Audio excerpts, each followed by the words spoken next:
My name is Dan MacDonald. I'm host of the Dan MacDonald Show on AM 800 CKLW.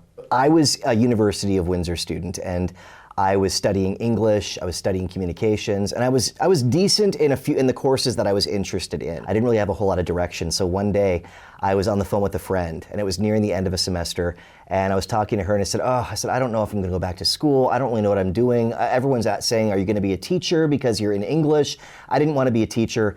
So I said, I don't know. I'm kind of clueless. I don't know if I'm going to change majors or what. I have no idea what I'm doing with my life right now. And I said, what do you got going on? And she said, well, my boyfriend right now, he's headed down to a cafe. He's going to interview somebody for a magazine he writes for. I said, he writes for a magazine? I didn't know that. How did he do that? How do you get that job? And she goes, oh, he took journalism. I said, where did he take journalism? Like, where do you go for this? I don't know why I never thought of this before. And she said he went to St. Clair College, he took the journalism program, and he applied and got a job, built a portfolio up, got hired as a writer.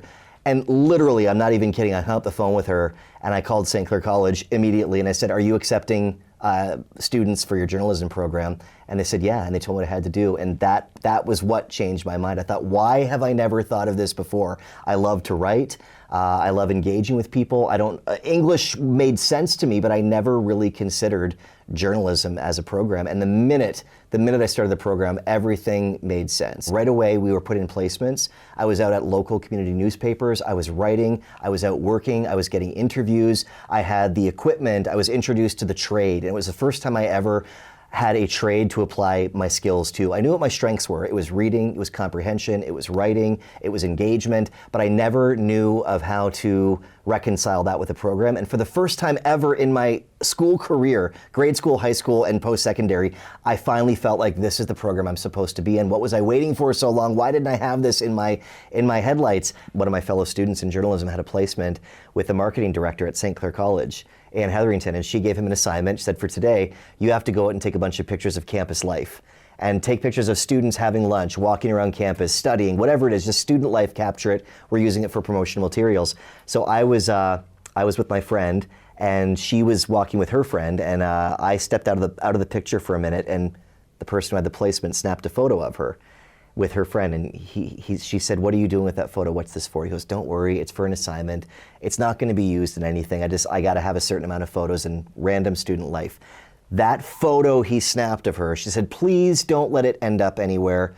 It ended up on billboards, on postcards. It got sent out as the mailer. She was all over the place. So what happened was the person who was the creative department head at the time got one of these flyers in the mail because it was widely distributed. He saw her, gave her a call and said, Martha, what are you doing? Are you modeling now? What are you doing on this postcard for St. Clair College?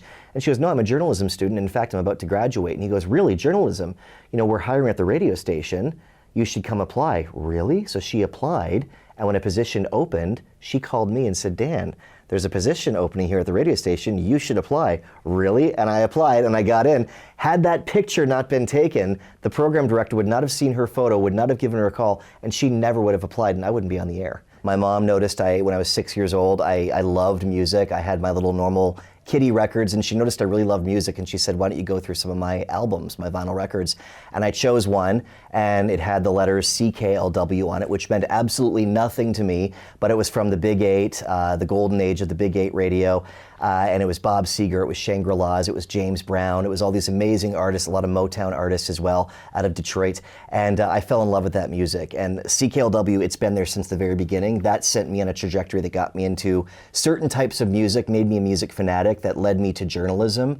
I wanted to do music journalism, and when I went to St. Clair College, I kind of accidentally fell into radio, and I first got a job. I applied for a job at AM 800, but I will never forget on my interview walking through those doors and seeing the call letters CKLW and my head flashing back to that first moment I dropped the needle as a 6-year-old on the vinyl record, the CKLW Solid Gold, and I thought, if this isn't full circle, I don't know what is. So it's a huge honor to me. It means I feel like everything I did in life, I kind of worked up to get here. from the very beginning before I even knew I was doing it. So when I walked through that door and I was hired and I saw these legendary people like Gnip and Vince Canova and Christina and Lynn Martin and Mike and Lisa, I thought, wow, like the fact that I get to work with these people every day, I still get starstruck sitting next to them. There is part of your head that says, is anybody really actually listening? And when then you get back out there in the community and people are laughing at a joke that you said, or hey, I disagree with you on this, or I love what you said about this, or thank you for having my daughter on, that to me that's like all the thanks that I need. Like I just love connecting with people that way. Oh, Wayne's been the biggest support ever, and I could not do it without him. No way could I do it without him. He always has believed in me even when I didn't believe in me, so no words to put on how important that is.